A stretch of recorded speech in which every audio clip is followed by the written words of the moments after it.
Maraming mga nagkakaroon ng spiritual experiences, spiritual activity, leading to religious associations, involvements, and even memberships. Lalo sa ganitong panahon na merong mga crisis, merong mga suliranin, may mga challenges, marami mga tao ang nagbabalik loob sa Diyos.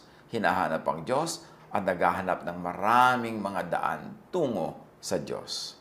At bunga nun, marami ang nagkakaroon ng religious involvements. Napapasali kung saan sa mga sekta, kung saan sa mga grupo, mga fellowships. Ngayon, ano ang magandang ipayo sa mga bagong-bago pa lang na born again? Yung tinatawag na born again. Yung tinatawag na nagkaroon ng spiritual rebirth. Dapat bigyan natin sila ng payo para magkaroon ng mas maaliwalas na landas patungo sa spiritual growth. Napakarami na sa mga kapatid ang 30, 40 years na born again, 30, 40 years, 50 pa kuminsan na nasa Panginoon, nasa Bible study, nasa Bible-centered fellowship, Jesus-centered congregations. Pero ano ang pwede nating maipayo para mas maging smooth ang experience, ang paglago, ang kaganapan ng isang bagong born-again Christian? Siyempre, hindi lang sa mga bagong born-again Christian ang mga payong ito, kundi ganun din naman sa mga dati na maaaring hindi nagkakaroon ng maraming panahon para manuri, mag-isip ng mga naging karanasan nila at mga magiging karanasan pa. 7 payo sa born again or mga payong sanay narinig noon palang una o mga payong dapat marinig habang maaga pa lang. Iba-iba ang interpretation at application ng Bible ng iba't ibang teachers and churches. Yan ay isang dapat maging malinaw sa isang bagong nag-aaral ng Biblia, bagong napasali sa isang religious group, lalong-lalo na kung ito ay very Bible-based, na hindi yung interpretation ng nasalihan mo, nasangkutan mo ang kaisa-isang interpretation sa balat ng lupa. Na hindi yung pinaniniwalaan ang nasangkutan mo at nasalihan ang kaisa-isang paniniwala. Sa simula pa lang dapat alam nating maraming iba't ibang interpretations.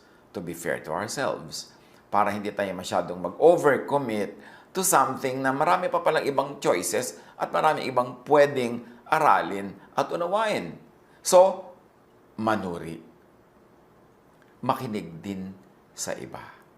Yan ang ating unang payo sa mga bagong born again, bagong sali sa mga Bible study groups, bagong nagkaroon ng spiritual experience, at bagong naghahanap sa Diyos through the Bible.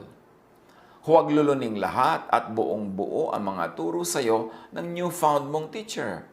Lalo kung ikaw ay nagiging self-righteous, judgmental, punitive, etc. as a result. Pag bago-bago nagba-Bible study, siyempre para kang tigang na lupa, kung anong ibuhos na tubig ay sinisip-sip lahat. Pero kailangan mong isipin, suriin mo kung anong nagiging bunga sa iyo ng iyong Bible study.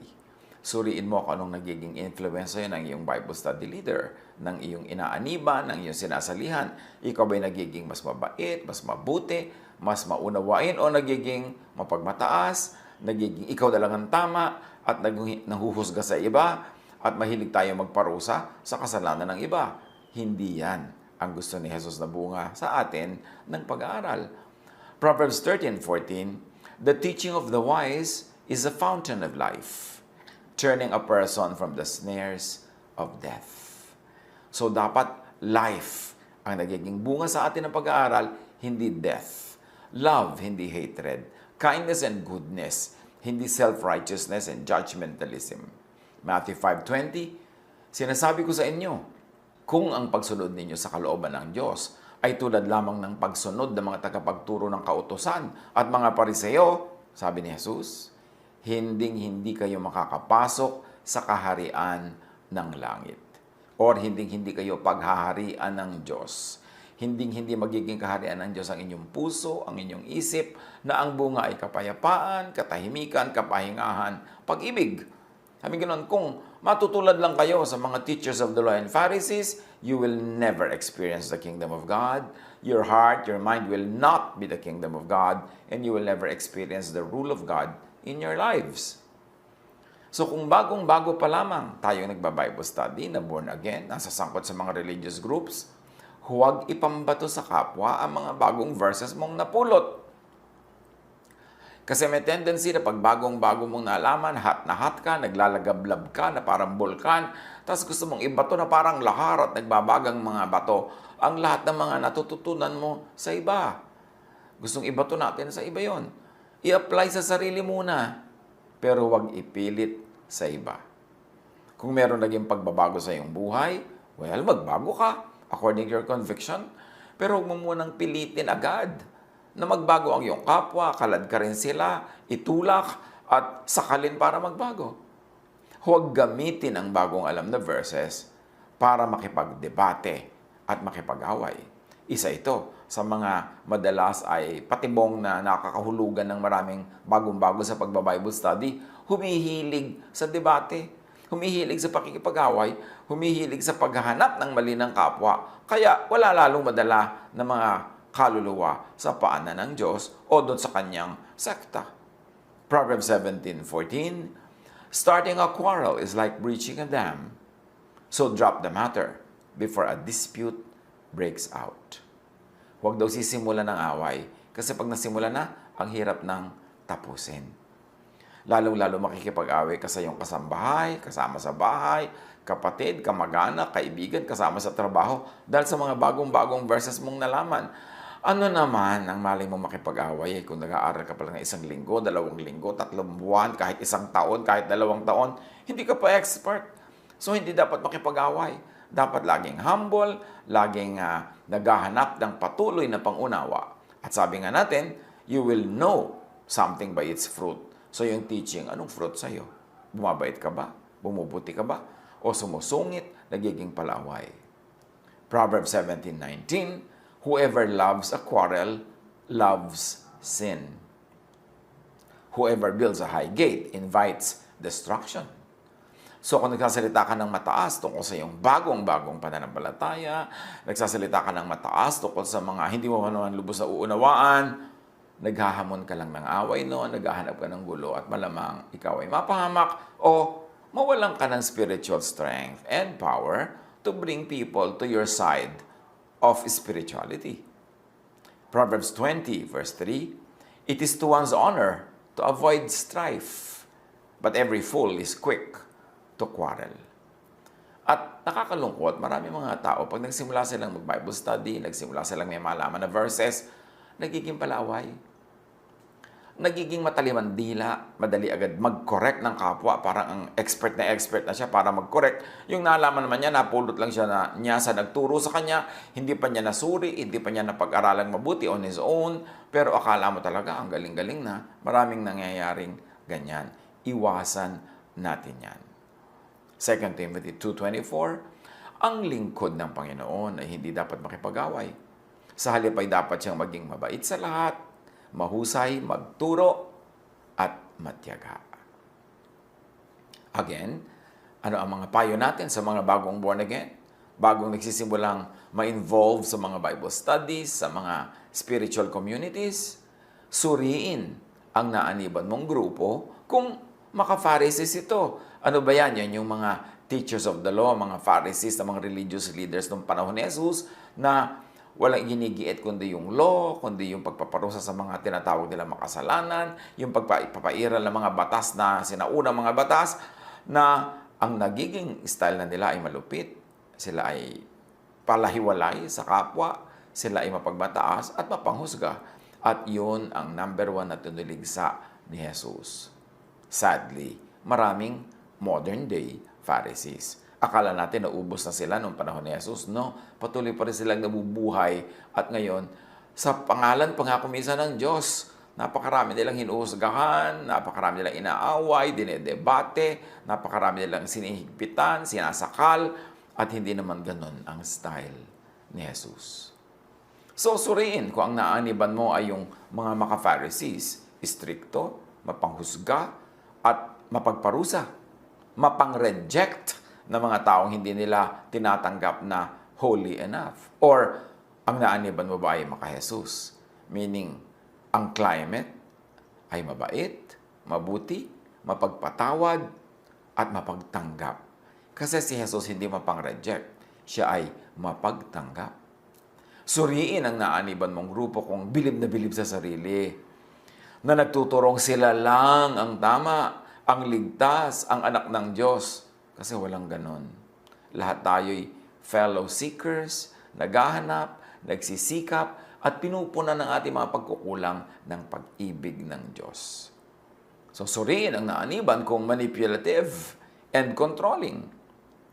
Kasi merong napasali ka sa kanila, kinontrol na ang buong buhay mo. Lahat. Love life mo, hanap buhay mo, kinakain mo, isinusuot mo, lahat na yung mga pangarap, isusuko mo sa agenda ng sekta. Well, napakaraming ganon. Kaya mag-ingat tayo. Kasi hindi ganon si Jesus. Jesus sets free. Binibigyan niya ang mga tao sa kanyang paligid ng laya. Pumili, layang kumilos, at kahit layang magkamali, hindi niya pinaparusahan agad. Hinahayaan niyang matuto ng matuto mula sa mga pagkakamali. Psalm 26:2, Test me, Lord, and try me. Examine my heart and my mind. Yun dapat ang dalangin natin. Hanapan natin ang effect sa atin ang pag-aaral natin ng Biblia. At hanapan din natin at suriin yung ating sinaaniban, sinasalihan, kung ganun ba ang effect o yung mga dapat ay pag-ingatan. Galatians 5:22-23. Subalit ang bunga ng Espiritu ay pag-ibig, kagalakan, kapayapaan, pagtityaga, kabaitan, kabutihan, katapatan, kahinahunan, at pagpipigil sa sarili. Walang batas laban sa mga ganito. So, malinaw. Kailangan ang nagiging bunga sa iyo ng pag-aaral ng Biblia, ng pagsali sa religious groups, pagsali sa mga religious activities, ay ikay nagiging maibigin. Ikaw ay magalakin. Meron kang kapayapaan, pagtitiyaga, kabaitan, kabutihan, katapatan, kahinahunan, at pagpipigil sa sarili. Pati rin yung grupong inaaniban mo o obserbahan mo kung ganyan ang nagiging bunga ng Espiritu sa kanila. Isa pang payo sa bagong born again, sa bagong kasasali pa lang sa religion o religious group or activity, make a stand against church bullies. Ano ba yung church bully? Di ba merong street bully? Yung mga maton dyan, yung mga naggagaling-galingan dyan, tapang-tapangan, na inaapi-api nila yung mga dumadaan, binubugbog nila, sila, hinihingan nila kung minsan ng pera, hinihingan nila ng kung ano-ano, para sila kung sino. Well, meron ding bullies sa church. Yung mga kapwa believers mo lang, pero nambubuli, pinakikialaman ng personal choices and private life mo. Nagpupulis tungkol sa iyong spiritual, social life. Naninita, nanguhuli, at nanguhusga. May nagpaparusa pa nga, hindi naman sila ang Diyos. Mag-ingat sa mga ganito sa church. Pag bagong sali ka pa lang sa isang group, hindi mo maiiwasan na may bully. Yung pati suot mo, papakialaman niya, didiktahan niya. Si Jesus nga, hindi nang himasok sa ganyang mga bagay. Kung sino ang yung minamahal, sino ang mamahalin mo, ano ang iyong ambisyon, ano ang iyong magiging trabaho, ano ang magiging vocation mo sa buhay, anong kakainin mo. May mga kasama sa church, kasama sa religious activity na ganyan. Huwag kang pumayag na ibuli ka nila. Wala silang karapatan. Your private life is your private life. Akala kasi ng mga unat nagsisimula pa lang mag-Bible study, sumali sa mga Bible study group, part of the deal yon, yung isusuko nila ang lahat-lahat nila sa kapwa lang naman nila believer, sa kapwa nila member, sa kapwa nila member na medyo matagal-tagal lang doon, nagkaroon ng konting position, parang kung sino ng mga maton. Kailangan keep your freedom. Jesus died to set you free. Hindi part ng spirituality ang maging doormat. Hindi part ng spirituality ang magpaapi at magpakontrol sa iba. Akala kasi nila, ng iba, kasali yon sa pagiging mabuti at mabait. John 13:34-35. Isang bagong utos ang ibinibigay ko sa inyo ngayon, sabi ni Jesus. Magmahalan kayo. Kung paano ko kayo minahal, gayon din naman, magmahalan kayo. Kung kayo'y may pagmamahal sa isa't isa, makikilala ng lahat na kayo'y mga alagad ko. So, titingnan natin kung sa sinasalihan ba natin na grupo Matapos tayong ma-born again, matapos tayong maghanap sa Diyos, matapos tayong ma-interest sa Bible, ang nasa liham ba natin ay nagmamahalan. Kumisan, huwag tayong papadaya. Meron talagang pagmamahalan. Maganda ang samahan. Pero only within the group. Tapos kalaban nila yung ibang group. Parang kumisan yung mga fraternity, brad, kunwari doon sa loob ng grupo, pero war sila sa ibang groups.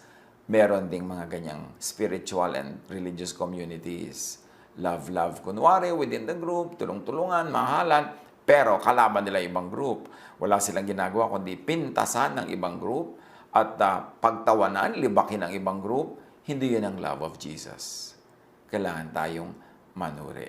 Hindi lang love within the group, but also love with other groups. At pagmamahal even with and for outsiders. So sa mga taong nagsisimula pa lang, mag-aral ng Biblia, ma-born again, ingat sa mga taong laging ang sabi sa iyo sila ay kinakausap ng Diyos.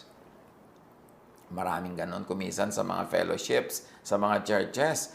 Laging kinausap sila ng Diyos kahapon, kinausap sila ng Diyos kanina, laging meron sila mga pangitain, meron sila mga prophecies, at because of that, they become important. They make themselves important by placing themselves in the center of the church's social, spiritual, and economic life.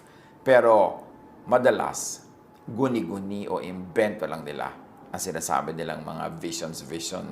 Lalo na kung self-serving o beneficial sa kanila ang sabi daw ng Diyos. Halimbawa, sabi ng Diyos sa akin, papautangin mo daw ako.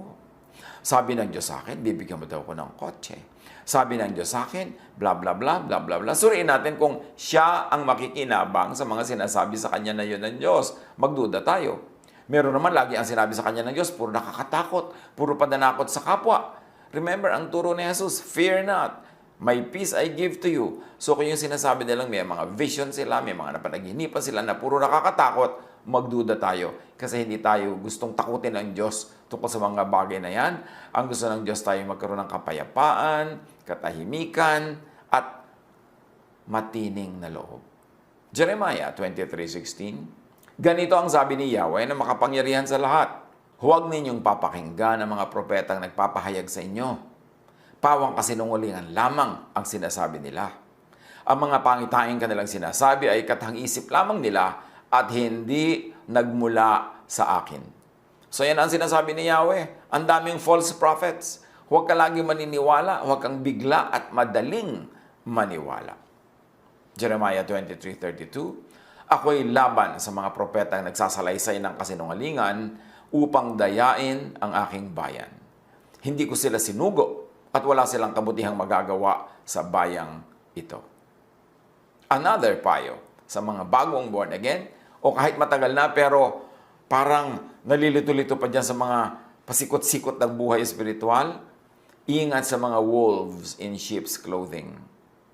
Yung mga mapagsamantala. Nakikisalamuha para makipagsamantala. Kuminsan nakikisama sa mga fellowship, sa mga prayer, para pala mahulog ang loob mo sa kanila at mautang nila ang pera mo, para makuha nila ang iyong mga kabuhayan, para pakinabangan ka nila. Maraming ganon. Sumasali sa mga Bible study, sa mga fellowship, pero merong ulterior motive.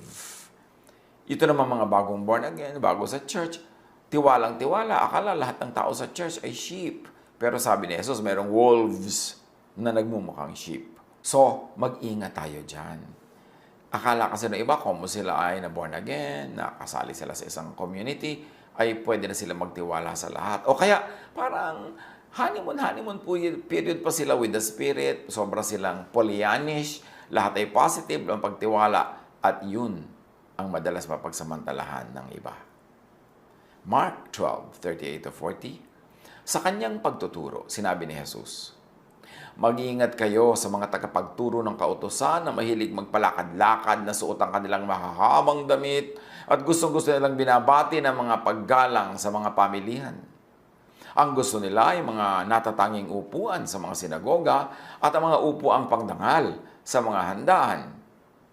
Inuubos nila ang kabuhayan ng mga byuda at ang mahahaba nilang dasal ay mga pagkukunwari lamang. Dahil dyan, mas mabigat na parusa ang igagawad sa kanila. Si Jesus na nagsasabi, maraming mapagsamantala in the religious community. So dapat mag-ingat-ingat. At ang ikapito, sa pitong payo natin ngayon sa mga bagong born again o mga dati na pero madalas pa ring malito o maisahan, ingat sa business partnerships with the kapatiran. Madalas ang ending ay samaan ng loob, away, hiwalayan o demandahan pa nga. Nangyayari yan. Mas mainam kuminsan huwag makipag-business partner sa mga kasama sa Bible study, sa mga kasama sa church, kasama sa fellowship. Kasi ang hirap pagka nagkasira kayo sa business, kasama yung buong involvement nyo sa inyong spiritual community. Pati yung membership nyo nadadawit, yung activity nyo sa church nadadawit. Mas mabuti pa, huwag na lang makipag-partner with churchmates. Yan naman ay kung hindi ninyo sigurado at hindi nyo kilala talaga yung tao. Kung minsan nga kilala mo na, biglang nagkaka-surprise pala. May iba palang ilalabas na darkness yung tao. So, mas mabuti, ingatan yung spiritual relationships. Huwag haluan ng business kung hindi kayo sanay at hindi kayo tiyak. Ingat lang para lumago sa pananalig ng may kasiyahan, balance, at kapayapaan. Do not be the one who shakes hands in pledge or puts up security for debts. Isa itong paalala sa mga mahilig mag-guarantee ng utang, sa mahilig mga sumalo at sumagot sa utang ng may utang, tapos hindi naman siya nababayaran, nagkakasira sila, nagkakagalit din lang. Sabi, ingat, mas mabuti pa huwag mong gagawin ang mga bagay na ganyan. Of course, this is very specific tungkol sa pag-guarantee sa utang ng may utang, but it could be stretched to mean business transactions, financial transactions. Hanggat maaari, huwag isali ito sa iyong spiritual relationships. Dahil pag nagkaroon ng problema, nagkaroon ng aberya, ang mangyayari, pati yung spiritual relationship and activities, nadadamay. Masarap ma-born again. Masarap maging member ng isang community, masarap maging active member ng isang study group, pero tandaan lang ang mga lessons learned in a bitter way, in a sad way, by many who have gone before us. Let us learn from their experiences para ang ating magiging journey, spiritual journey, religious journey, ay maging pleasant. Let us minimize the pain. Let us maximize the joy and pleasure of our spirituality, and let us do the most good. Mag-ingat. Learn from the experiences of others. Happy new life in Jesus.